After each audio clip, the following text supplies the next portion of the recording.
بالله من الشيطان الرجيم. بسم الله الرحمن الرحيم. الحمد لله الذي أنزل على عبده الكتاب ولم يجعل له عوجا قيما لينذر بأسا شديدا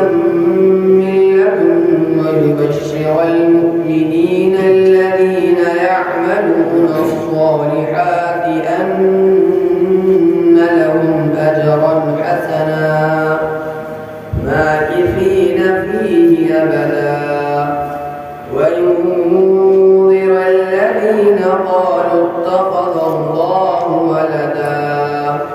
ما لهم به من علم ولا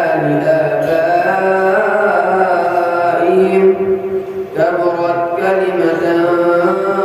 تخرج من أفواههم إن يقولون إلا كذبا فلعلك باخع نفسك على آثارهم إن لم يؤمنوا بهذا الحديث أسفا إنا جعلنا ما على الأرض زينة لها لنبلوهم أيهم أحسن عملا وإنا لجاعلون ما عليها صعيدا جرزا أم حسبت أن أصحاب الكهف والرقيم كانوا من آياتنا عجبا إذ أبى الفتية إلى الكهف فقالوا ربنا آتنا من لدنك رحمة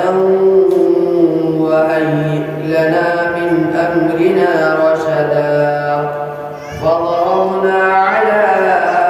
آذانهم في الكهف سنين عددا ثم بعثناهم لنعلم أي